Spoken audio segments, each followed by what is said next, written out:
Good evening. My name is Jim Myrick. I'm the assistant manager at the Cathedral bookstore in Atlanta. Tonight's edition of Conversations with Our Priest, we have the Reverend Canon Lauren Holder and the Reverend Tim Meyers as they discuss seeking renewal when there is no rest. Lauren currently serves as Canon for Community and Education at the Cathedral of St. Philip in Atlanta. She had previously served as priest and senior program officer of community engagement at Trinity Wall Street in New York City before moving to Atlanta to be the associate rector of outreach and pastoral care at St. Luke's Episcopal Church. Lauren is currently serving on the board of the Boyce L. Ansley School and the Ahava Early Learning Center. She's deeply committed to building community both within and beyond the cathedral. Tim is currently associate rector at St. Anne's in Atlanta. He was previously at St. James Parish in Wilmington, North Carolina, where he served as assistant rector. Before that, he was lay youth minister at St. Martin's Episcopal Church in North Carolina, in Charlotte, which he says helped him discern his call to ordained ministry. In addition to youth ministry, Reverend Tim has a passion for Christian formation and seeing how we all discover what the Christian faith teaches us about God, ourselves, and the world. In his spare time, he enjoys spending time with his family, running and swimming, watching movies, and experiencing different parts of the world through travel. So, tonight, Tim is going to open our program with prayer. Absolutely. All right, good. Thank you, Jim. The Lord be with you. And also with you. Let us pray. Almighty and gracious God, we thank you for this day that you have given to us, for the things that have happened this day, and for the evening and night ahead of us. We thank you for gathering us this evening, for those that are gathered here to be with us this evening, and those that will perhaps tune in and watch us later on. We thank you for the technology that you have given to us to stay connected with each other, and as we continue to explore what it means to be your church in these unusual circumstances. I ask that you be present with us tonight in our conversations, with those that are hearing us, with those that will ask us questions, and for Lauren and me as we explore this topic of what it means to seek renewal when we have no rest. Thank you again for this opportunity to be with everybody, and we pray all these things in Jesus Christ's holy name. Amen. Amen. Oh, this topic makes me laugh.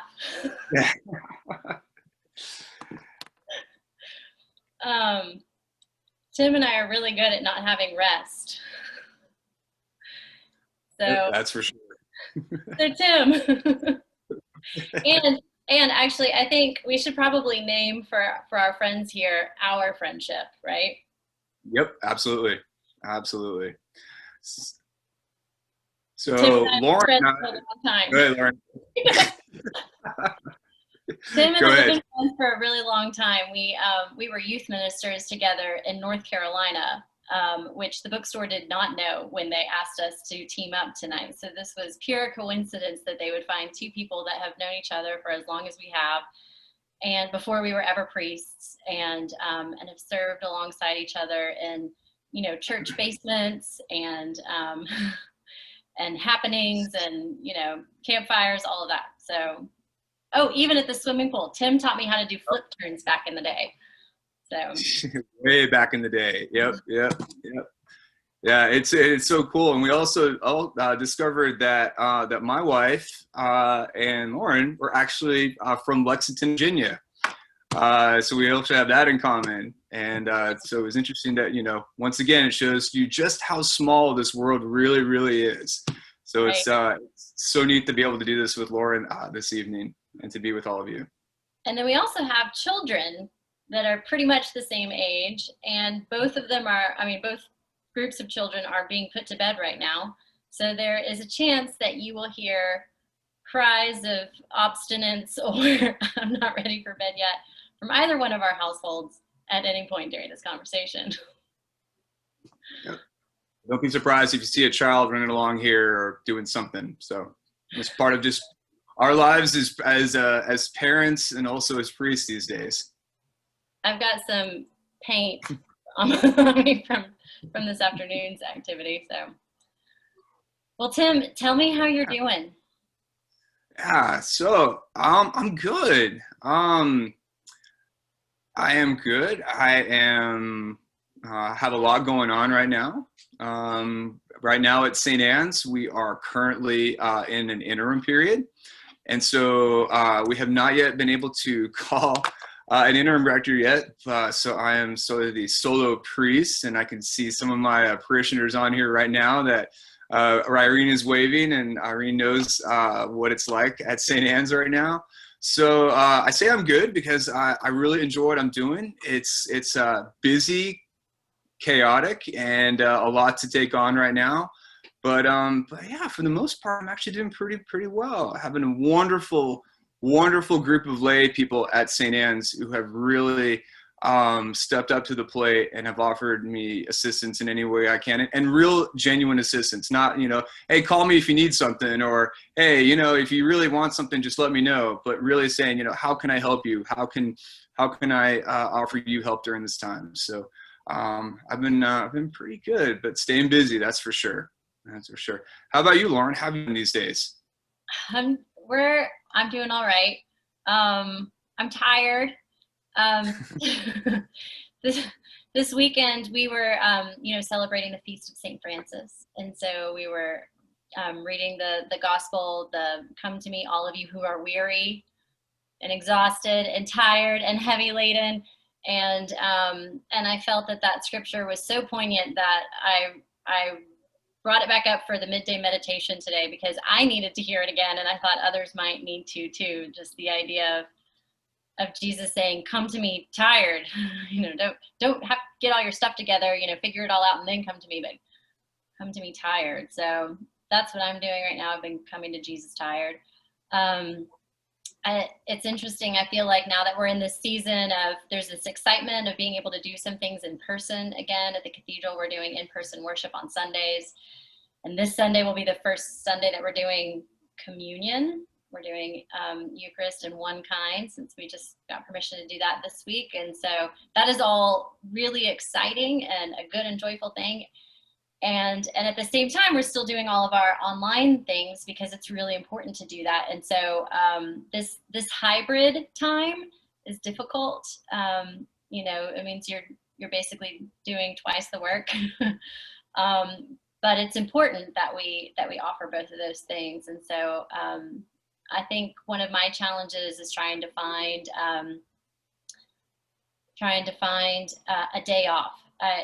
It used to be during normal times, Friday would be my day off. And then during COVID times, I was actually getting the weekend since we were pre-recording everything. And now that we're pre-recording everything and still doing things on Sunday, I'm not getting a day. So that's the thing I need to work on in the next few weeks is finding a day that's going to be my day off. But. Yeah. Well, Lauren, how's your family been? I know we talked about we having small children and juggling the various roles that they play in your life and that obviously you play in their life. So how has your family been with these new things that you have to do and perhaps not even finding a day to have rest because oh wait, we have a family to take care of, you have a family to take care of. Right. So how's your family been? I think that they are doing well. The kids seem to really like us working from home. I think that they are just loving having more access to us. And they also love that they have more access to the people that we work with. They love to make Zoom appearances and to be present for staff meetings or anything else and to call attention to themselves. And they act out things. Charlie does not take a nap anymore, but he has quiet time. And so sometimes if you walk into his room, he'll have his office set up and he'll tell me he's on a Zoom call. And so there's this sense of they're getting to, see what we're doing and being a part of it that's really special. And I think it's also highlighted for us just how important family is, and how when things become, whatever the next new normal is, we want to try to maintain some of the time that we're having together now. I don't really want to have any more of those 10-hour days where the kids are in daycare for the whole day. I just feel like we can find ways around that and still get our work done. So it's been a good learning experience. And Lucy Ray did break her clavicle on Monday, so that was not great, but it was better than when her brother broke his arm earlier this summer. So we're kind of going through a broken bone season. But yeah, I think that they're more resilient than we are as adults sometimes. And so I will say that as exhausting as they can be, I think that they're also honestly what's giving me the most life and refreshment right now, because being able to see the world through their eyes just brings me so much joy. And, I sometimes get jaded when I'm tired, and they are just so filled with wonder and help me to be able to see the world in that same light. So while they contribute to my exhaustion, they're the best reason for it, because they just open up the world and help me to see God's movement in it in very deep and personal and profound ways. So it's a good thing. What about Whitney and the kids? How are they doing? Yeah, so Whitney and the kids have been good. It's to the point of exhaustion, and what we've been where we're kind of talk about tonight a little bit is, you get to the point at, you put Henry to bed, you put Lydia to bed, or we tag team. All right, who has Lydia tonight? Who has Henry? Okay, all right. So when we put Henry to bed, when we finally put him to bed, and you walk down the stairs and you just collapse in the chair because you're like, oh my gosh, how do I do this? How do people keep up with everything, with our kids, with, getting dinner on the table, spending as much time as quality time with them. And at the end, you're just so exhausted, but at the same time too, we always know it's worth it. We absolutely know it's worth it, because having Lydia just, as we were talking before we started tonight, grab her Curious George book from the book stand, come over and bring it to me, sit in my lap and say, Daddy, read this. And it just makes it all worth it. It's no matter how bone crushing tired I am, if that sermon hasn't gotten written, or, if I have a million things on my mind for, what's been going on, that makes it all worth it. And then when Henry gives me a hug at, good night, it just makes it all worth it. So I'd say that they're doing pretty good. I feel like over the past few months, I have really seen my children grow up. I mean, you see them, and, with our schedules, it's very, very busy during the day. So we don't really get to see them because, they're also in daycare. My wife works full time, and we just have kind of missed our kids for a while. But over the past few months, whether they've been, when they were home with us for a while, and even right now, just, I want to go pick them up. I want to, feed them dinner. I want to give them a bath. It's all worth it. It's completely worth it. And I've just found ways to connect with them that I hadn't really been able to do before. I hadn't really been able to really spend time with them, because we were always going from one thing to the next, to this thing, to the next. And it was like there was no time to slow down and be like, oh, this is my son. This is my daughter. This is Henry. This is Lydia. So really just being able to spend time with them. And right now it's been a true gift. And I feel like, if anything I've taken away from this time, it's to be able to not take them for granted and not take this time for granted. The cliche thing is, they grow up so fast, and enjoy that time with them, because you're going to regret it or you're going to miss it later on. I get it now. I really do. It's not a cliche. It actually is the truth, that I understand what it means. So, trying to soak up as much time with them as can. And, I can, Whitney, my wife, who also works full time, she has a full-time career. She feels the same way. It's like, how do we balance that time with them to get to spend with them? And how do I balance this career that I have, when I'm on calls with people with, her team that's scattered throughout the country. So it's a matter of just, how do I make all this work?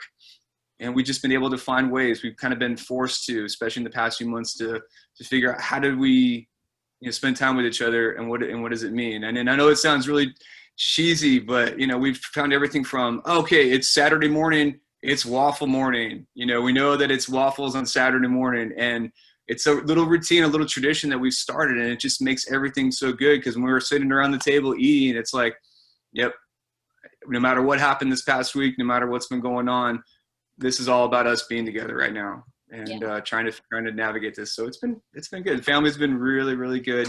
And they put up a lot with me. Let's just be honest. They put up with a lot with me being a priest and my wacky schedule. So I have a very, very loving, understanding family, and more importantly, a very loving, understanding spouse who gets this whole thing. So when you were talking about being on calls, and working from home, and I've got to show you this picture. We had a parishioner die, and I was talking to the family getting ready for a funeral next week. And this is, when I got off the phone, this is what walked into the office.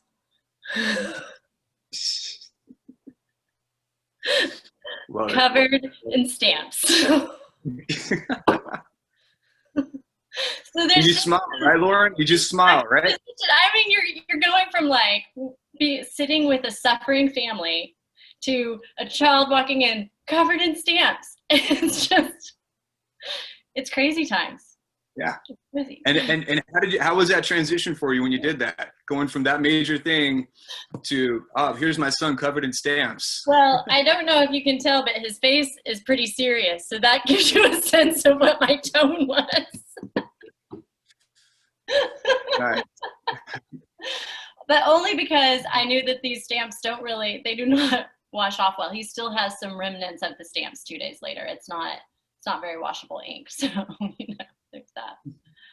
Well, Tim, tell me what's been especially challenging for you or for your parish during this COVID season. Yeah. Jim, how much time do we have actually?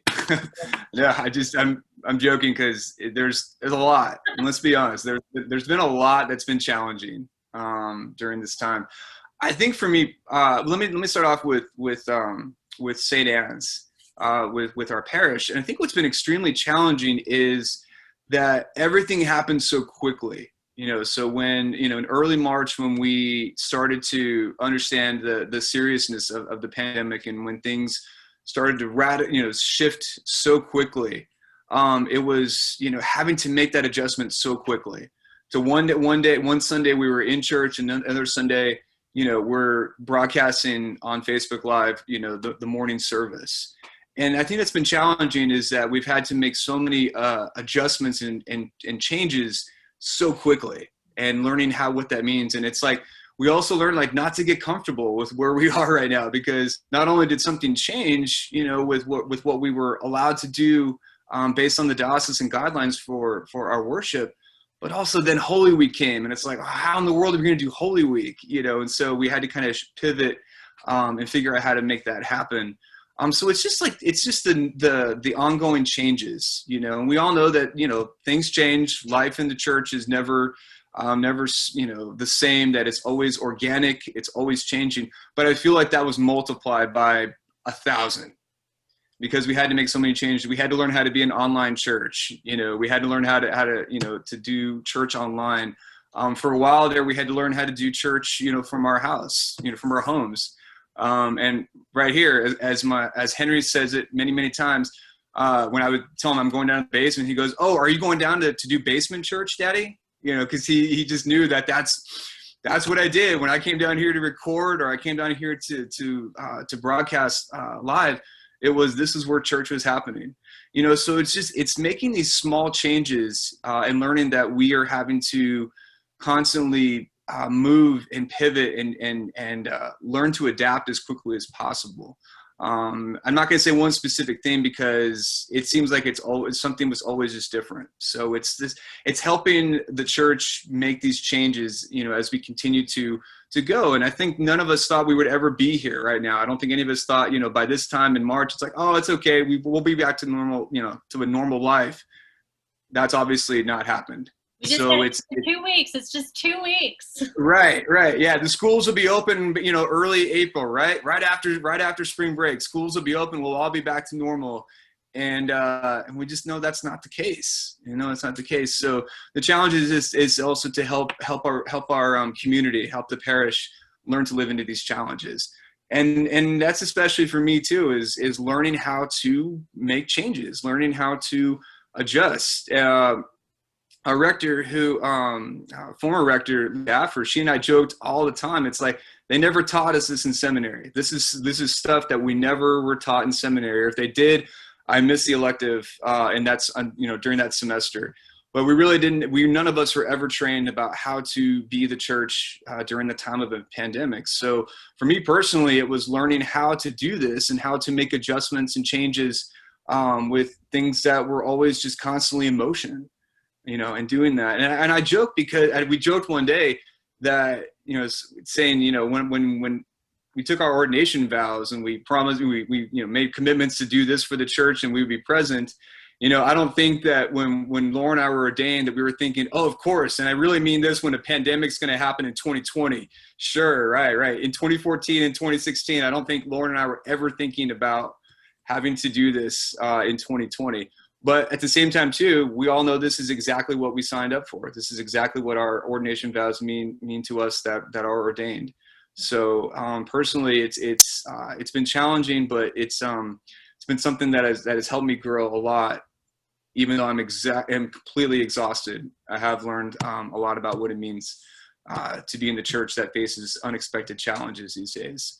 So what about you, Lauren? What about you in the cathedral and your ministry? What's been challenging for you these past few months? I think the thing that I've missed the most are just like the organic conversations that you would have in the hallways. I mean, I'm seeing Mary's face over here. I usually run into her. There's Jim, and I see all kinds of people that I normally run into in the hallways. And so just those organic points of connection to be able to know what's going on in people's lives, but also as far as staff goes. I mean, there's so much that gets lost when you're not just passing each other in the hall or walking into one another's offices. And so that's hard. It's hard to remember what I haven't told people, what I haven't communicated. And so I find that to be a real struggle. And then, you know, like it's a mix. There are some of our groups that just have not missed a beat and have, you know, switched to like 7 a.m. women's Bible study that I do on Tuesdays. I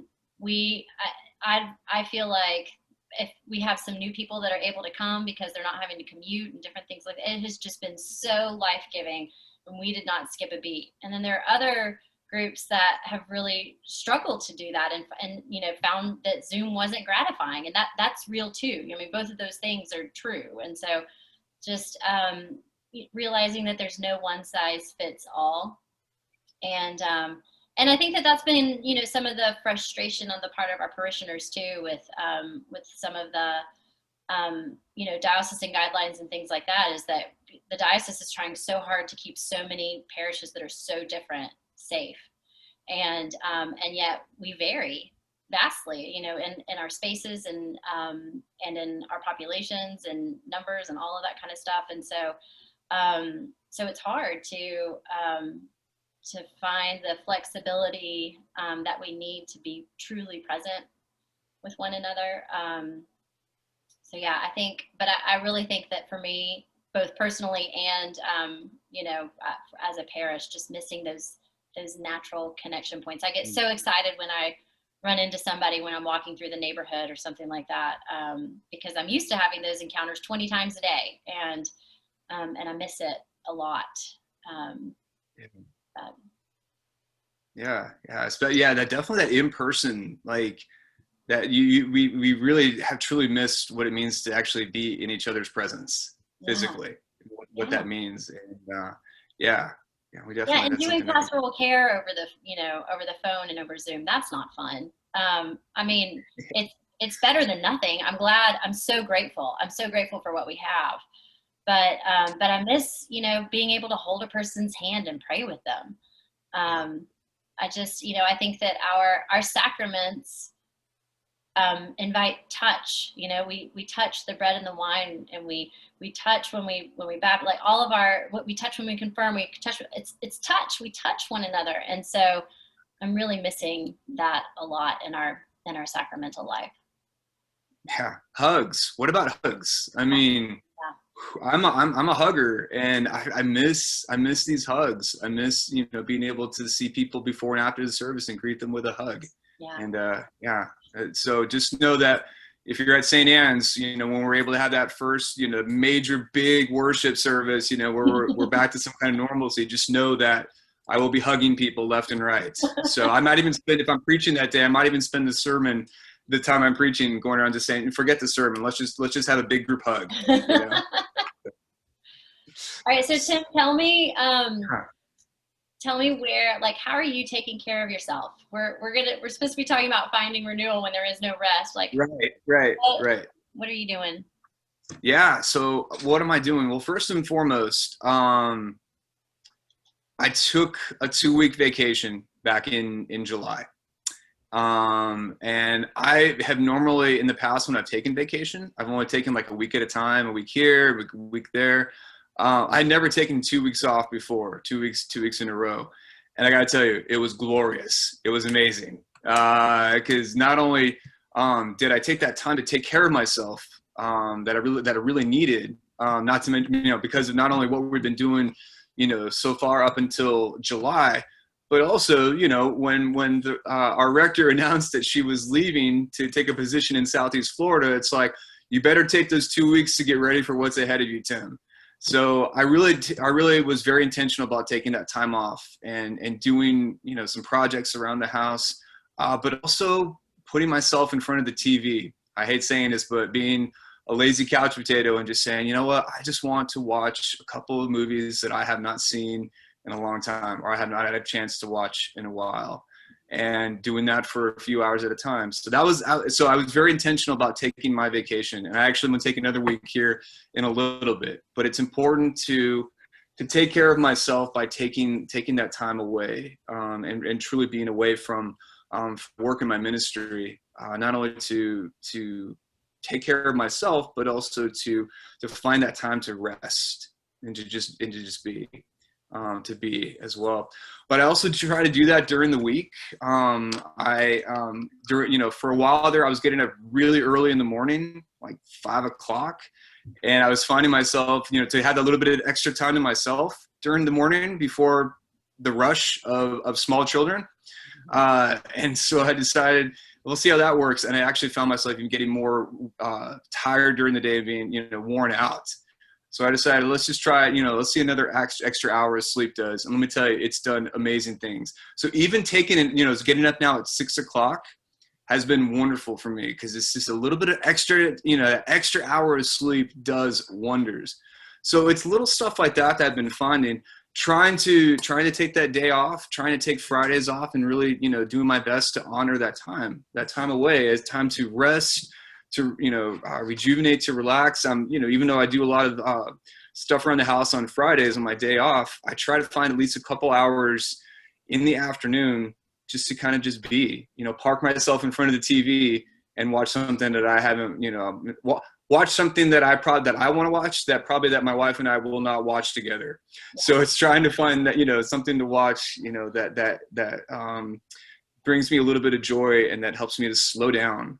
I think that's the most important thing, Lauren, is to be able to realize that in order for me to not get overwhelmed and to find that sense of renewal, I need to slow down a little bit more. And I know it's kind of ironic saying that, considering the fact that both you and I are married, we have 2 small children, we're full-time priests, we have a full-time working spouse, but it really is trying to find the time to slow down and to be very intentional about that, and to say, you know what, that email can wait. Or that's not going to really, you know, that issue can wait until tomorrow, you know? And so really saying, no, it's okay. And also being able to say no, you know, and this is one thing I have been trying to also teach and model for St. Anne's, is the ability to say no, and to say, oh, it's okay. I can't do that right now. Or, no, I can't make the time for that, or I can't do that right now. That's just something that I won't be able to do. And so being comfortable with saying the word no, but also following through with it, saying that I am going to commit to saying no, and I'm going to say, I can't do that right now. Or I'm sorry, I just really don't have the time to do that. Not in a, I don't want to do it, but just saying, no, I can't take that on right now. So knowing my limitations and knowing what I can and cannot do helps me to take care of myself during this crazy time, not only as in the life of the church, but also, with my family and my own personal well-being. Yeah. How about you, Lauren? How are you taking care of yourself in the midst of everything that you have going on these days? Well, I was thinking about that this morning because I have been I'm doing the opposite of you. Rather than getting an extra hour sleep, I'm getting up a little bit earlier. And I had this like really great groove going for a little bit where I would wake up and I would do yoga, and then I would journal, and then, and I just had like an hour to an hour and a half before the kids would wake up. But and my husband gets up early to run too, so it's easier to get up when somebody's not still asleep next to you. But then we got a puppy, and she sleeps through the night, which is good, but she's kind of harshing on my morning routine because now I get up, I take her out, and then and so then I do write, but I don't always get to do yoga, and then the kids aren't sleeping as well all the time, and so inevitably they walk downstairs before they're supposed to wake up, and so to try to keep them at least in some kind of sleepy state, I just have them lay on the couch with me. And so I feel like you could try to set up these routines, but they only work about 20% of the time. So I kind of try to set up routines as bookends at the beginning and the end of the day. And hopefully one or the other will happen. And on a really great day, they both happen. So being able to write, and it's funny, the writing piece is something that I did for such a long time. I'm looking at my bookshelf over here. I have just a whole shelf of journals that I started keeping in college. But then I didn't write for a long time. I think I stopped trying to remember if it was in the first time I went to grad school or if it was when I went to seminary. But at some point when I was doing a lot of writing, I stopped journaling. And then for years, I would say, like with my spiritual director, I'd say, I need to start journaling again. And I would just never do it. And when I would teach classes on prayer and on different ways to center yourself, I would talk about how great journaling is, and I wouldn't do it. And so finally I had kind of a landmark birthday this summer and was like, all right, I'm going to start doing the things that I keep telling myself I want to do. And journaling takes no time. I mean, my thing is I fill up a piece of paper and it takes 10, 15 minutes. It's not like, it's not a burden. It's really much easier than I was making it out to be. But so that's been really good. I can totally tell that's the one thing that I definitely do every day. But then I do try to do like just 10 minutes of yoga in the morning on a good day. And then I also try to walk every evening for like 45 minutes to an hour, and which is getting harder now that it's getting darker earlier. But those being outside is really helpful to me. It really helps to clear my head. In an ideal world, I would use that time outside to just listen to nature, because that's often where I find God. But usually it's when I catch up on phone calls with my family to check on my parents and siblings and whatnot, because that's also very important. So, and then what else? Over the summer, when we didn't have as much programmatic stuff going on, I got some really good reading done. And I thought maybe that was going to be a new routine, but then the program year started and it's not happening anymore. So it's one of the reasons I love my women's Bible study on Tuesday. It ensures that I'm always reading something good because I have to for that group. So it's some accountability. And then also, I think it's so important to have a good therapist or a good spiritual director. I know some of my therapist friends are really struggling right now because they've got their clients that they are used to seeing on a regular basis, and then they've got their clients that they see maybe once or twice a year that want to see them regularly now because things are so hard. But and I'm one of the people that's driving people to those therapists. I'm maybe creating more work for them than what they need right now. But yeah, I think it's just important to have that space set aside every week or every other week or every month to make sure that you really are paying attention to yourself. And I think especially when you're in roles of caring for other people, and when you're trying to hold that space for others, that it's really important that there's someone that's holding that space for you. So let's see, I think those are the things that are keeping me sane right now. We did over the summer, we spent some time working remotely at both of our parents' house, at my parents in Virginia and Jay's parents in upstate New York. And so that was really life-giving to just get out of our house, get out of Atlanta, get off the Cathedral campus, and either go be in the mountains or go be on the Great Lakes, and just have some beautiful space to be outdoors and clear our heads and be with family. So that was really lovely, but I think it'll be a long time before we get to do that again. I'm glad we took advantage of it while we could. That's great. Yeah. That's really, really good. That's good. So Lauren, how also, you mentioned about taking care of yourself, and we talked a little bit about that. How do you help other people, encourage them to take care of themselves? How are you helping others, perhaps practice, how you take care of yourself? How have you encouraged others, maybe that at the Cathedral, or, in your social, circles, or perhaps even your family? How have you been helping others to take care of themselves during this time? I think one of the things I've tried to be really intentional about is telling people how often I'm screwing up and how often I'm making mistakes. I'll get an email from somebody that's like, "Oh my gosh, I totally messed this up," and I'll be like, "Yeah, me too. I am dropping balls left and right," and just because we all are, and so just naming that so that people feel that sense of connection and camaraderie and validation, I think is something that I'm trying to do. Like I'm not trying to pretend like I've got it all together, because I don't think that's going to help anybody. So just being honest. And I've also been really honest with the kids when I'm feeling really tired or really frustrated. I'll tell them that, and then that way they know it's not them.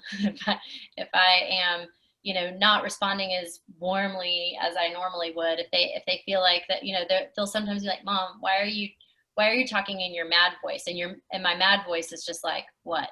It's like there's just not that effusive affection. And so I'll say, like, I'm really tired, or somebody said something that really hurt my feelings today, and that happens to adults too. And so just kind of being really honest with them as well, and trying to create those spaces so that when they encounter that, they know that it's okay to talk about it. And then one of the things that Jay and I were doing earlier during COVID, now that I'm saying this out loud, I'm thinking I need to do it again soon, is we have these two friends that have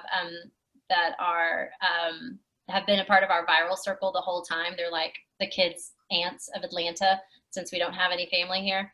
Oh, Mary's nodding her head because she knows exactly what I'm talking about.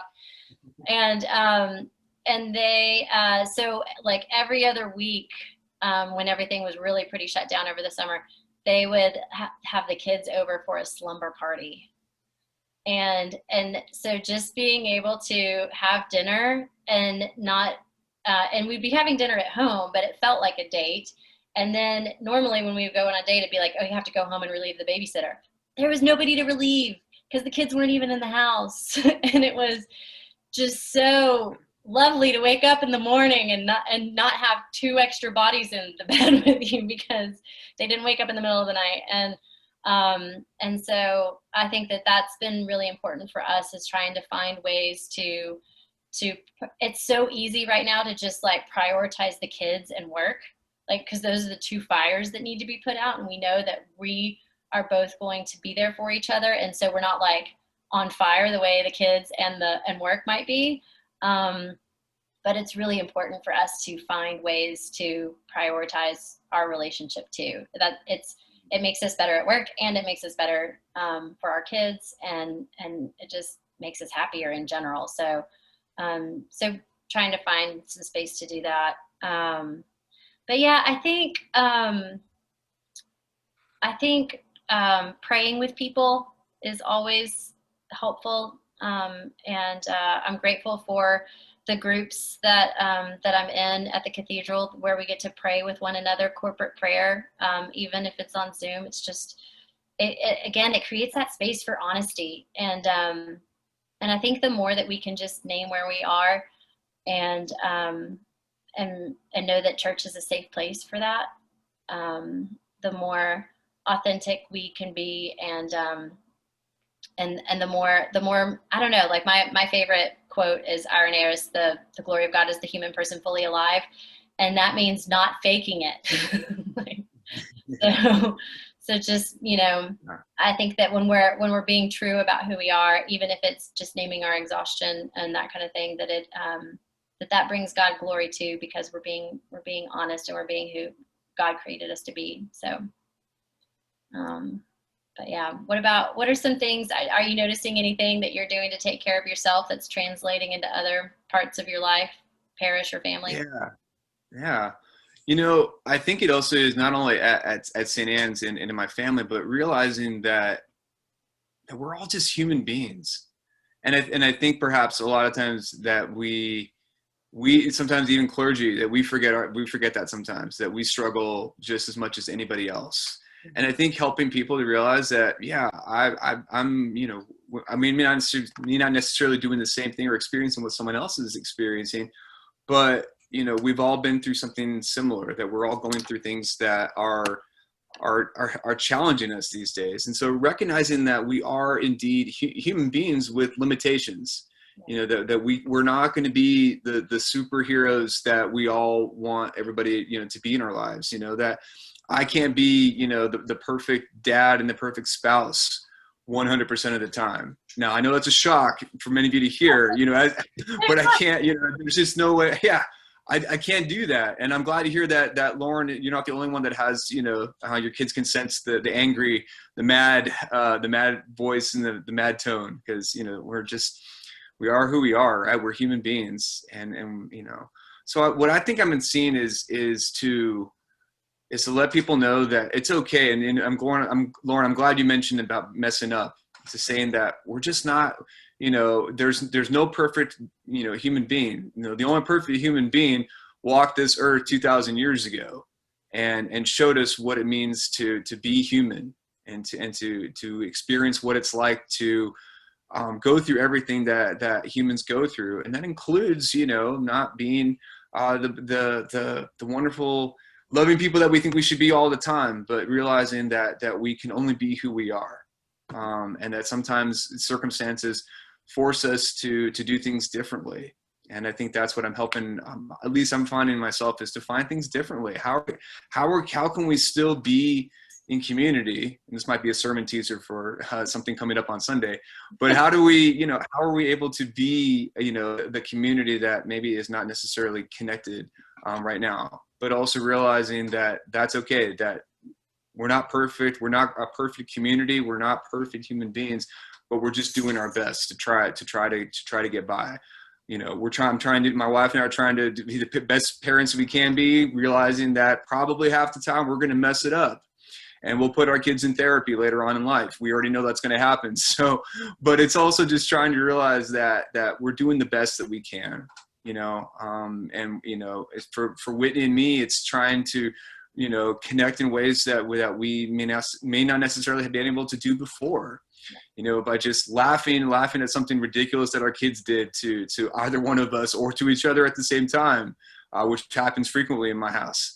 In our house. And also, just trying to find that little bit of time with each other, Friday morning, I'm off on Fridays, but we drop the kids off, at daycare there. And then it's like, okay, can we go grab a quick breakfast, or can we go grab something, even if it is like going through the Chick-fil-A drive-thru? It's like, okay, I just want to be with you. I just want to spend that time with you. I just want to be around you. Even if it is just for a little bit of time, I still want to be around you, you know, and so we've been finding new ways to connect with each other as we've had to, as I said earlier, how to slow down and do that with each other. So, you know, just realizing that we're also just, you know, figuring this out one day at a time, just like everybody else, and trying to tell the people around me that it's okay.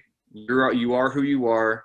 God doesn't want perfection. God doesn't want you, you know, to do things the way you've always done them, you know, and expect it, you know, perfect results, but just to try your best and to be your best and to know that what you're doing is enough. Yeah. Lauren, we're getting near the end of our time, and we usually have a question and answer session. Sure. And so I'm going to ask if anybody has a question that they would like to put to either or both of you. And you can unmute your yourselves and come on in, ask your question.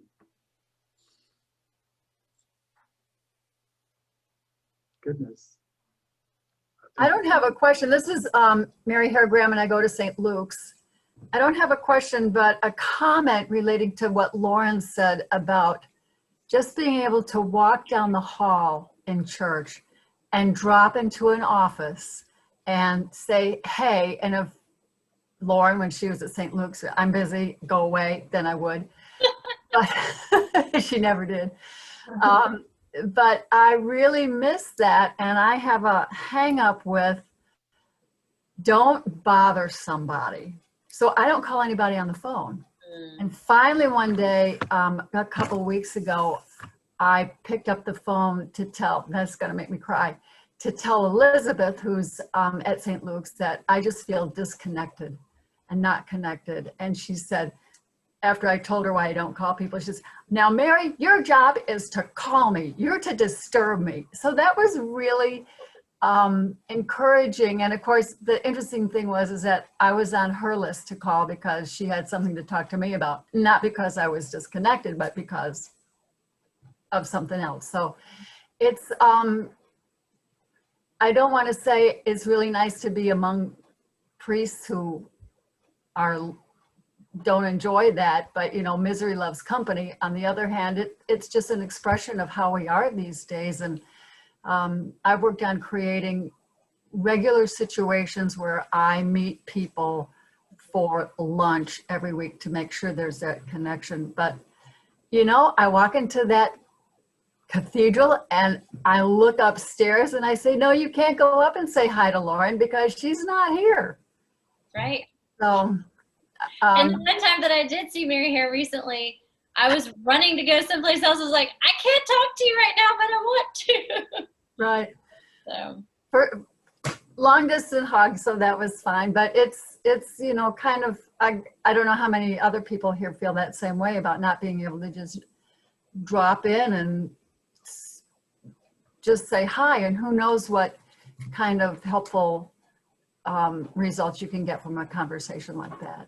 yeah, you know, when I was at Trinity Wall Street, we moved to, we were tearing down a building, and so we were renting a building across the street. We had to move our offices, but it was a high security building, and so suddenly a lot of our parishioners couldn't get in because they didn't have IDs.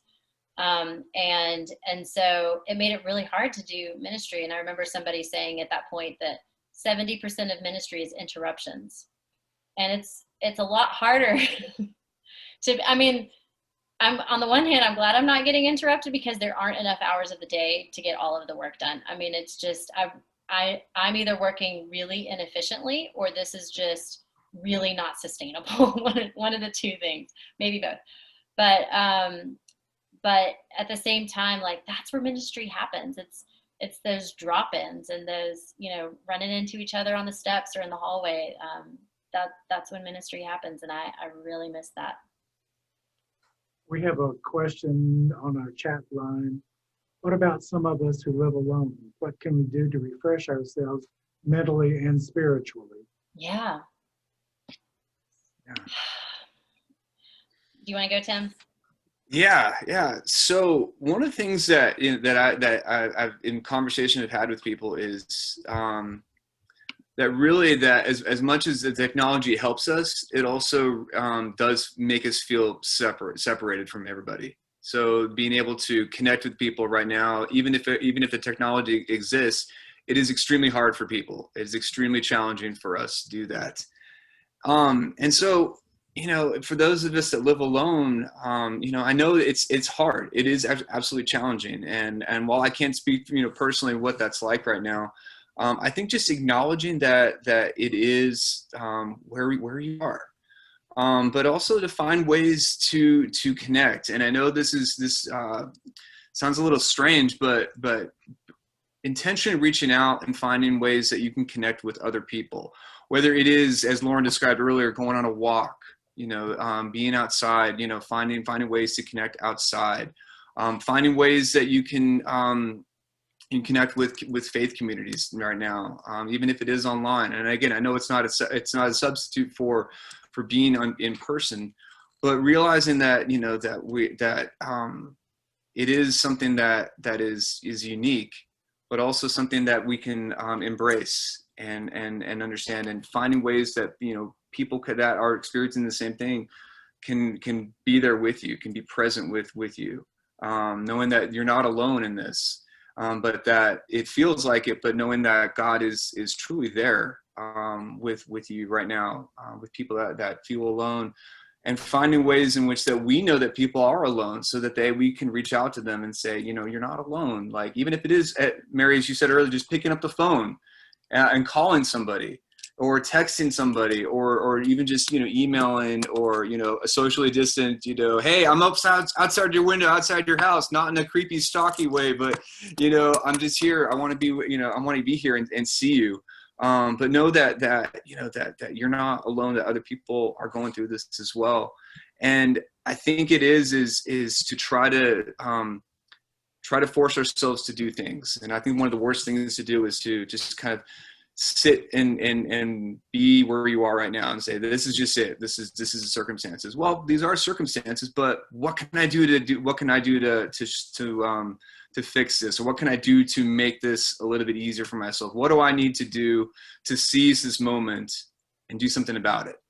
Whether it's connecting, whether it's walking, whether it's praying, whether it's cracking open that dusty Bible, or going beyond page 355 of the Book of Common Prayer, but tapping those resources that are available through our wonderful Book of Common Prayer and the Bible, and not necessarily starting in Genesis and trying to make your way through the entire Bible, but to find, pick a gospel, pick the Gospel of Mark and start there.